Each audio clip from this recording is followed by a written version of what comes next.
Well, I thought the first game we were very, very good when we played simple. 1 and 2 touch. I thought the ball movement was fantastic.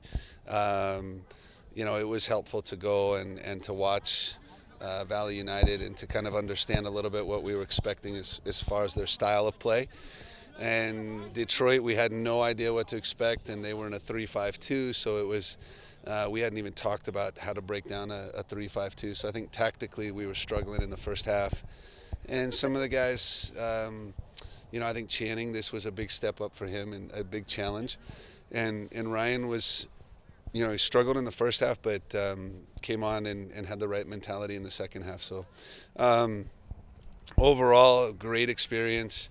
I think the best thing for me tonight was to see our 17 and 18-year-olds get to play the last 15 minutes, and with such confidence. It was so awesome for them to move the ball, and we were praying that they were going to get that last chance and score the goal to win it. That would have been pretty awesome. So I got to speak to all of them and tell them how proud I am to watch them play and to play in this environment against a team like that, and to play with such confidence is amazing, and it's moving in the right direction for Phoenix Rising, and I think the future is even brighter.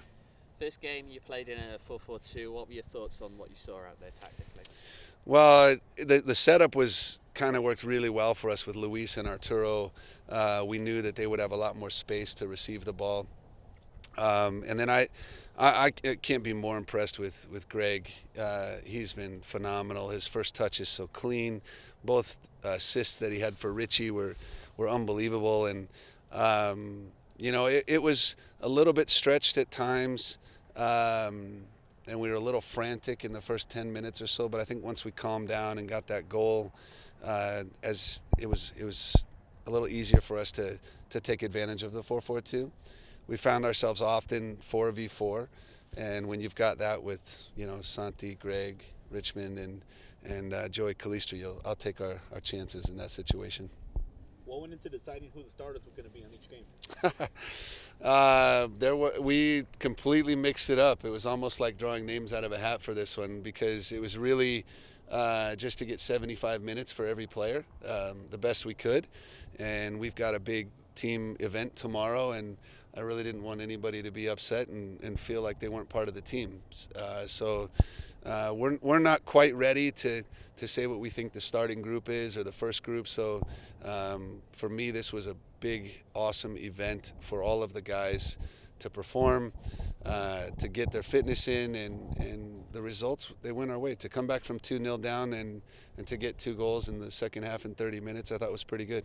How important are the performances from the players on these preseason games toward choosing the 11? Yeah, no, I mean, I go in after these games and I write, a paragraph on each player, and I give them my evaluations. All the coaches do their evaluations, and I go and I look through every week and see if there's improvement, and we're looking for certain guys to step up and kind of find the role that they're going to have for the season. So we'll have meetings next week with all the players and kind of talk to them about what the season's going to look like for each one of them, so that we set their expectations to where they need to be, and make sure everyone's focused on the crest and the team, and making sure that the team is successful. And if everyone does their job and does it well, I think we'll win a lot of games. Compared to last season, what improvements have you seen from Arturo in these preseason games?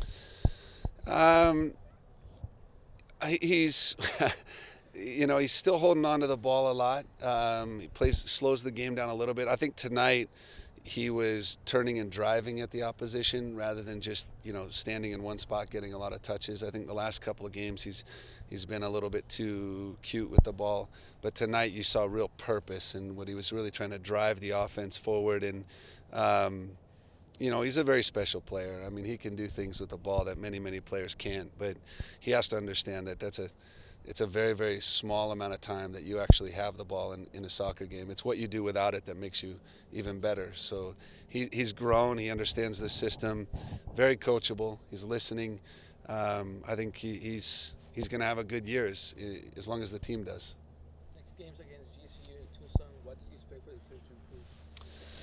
Well, at that point, we got to hit 90 minutes next week. So we'll we'll probably run 2 groups and they'll go full 90 minutes. We'll do a dry rehearsal or a dry run, as they say, and make sure that it looks like a real game for each team.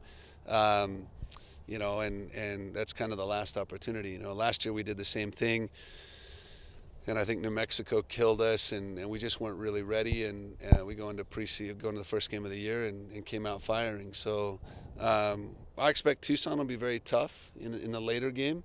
And GCU, I've watched them play a couple of games. They're a pretty good team. So we actually had one of their players on the field with us tonight, so it was fun. Coach, Jonathan Levin was playing in the back. Is he going to become an option?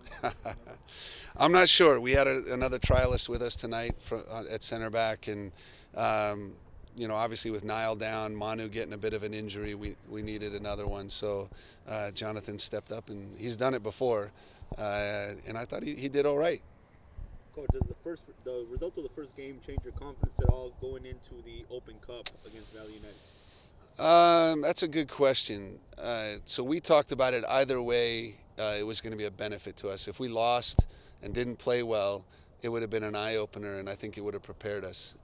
Winning and playing well, it was still not easy. They work very hard. There's a lot of good players on that team, but I think we kind of we showed them what they're going to need to expect when they come back to play us in the Open Cup, and to play a mixed roster like that makes me feel really good about it. But when you put 7,000 fans in here and there's smoke on the field, we all know that it's a very, very different game, and I'm sure they'll be more pumped up for that game as well. But that's a little ways away. What were your thoughts on seeing one of your former players on trial for the opposition in that second game? Which one was that, Billy or Billy, yeah. or Declan You or can talk Francis about both if you Atueni want. was with us, and it's getting to be normal. I guess if I coach in the league for a really long time, there's just a matter of time before all the players have come through Phoenix Rising. But it's a compliment, when our guys, they're players that we decide not to sign or we let go, and then they go on and play in the league, and they get signed by another team. I wish them the best. And, I told Declan how happy I was for him that he's still playing, and I hope he does really well. And Billy's a talent. Billy's been around a long time, played for a lot of different teams. I think he's going to be good. And the way that they play with he and Francis up front, they can be pretty dangerous.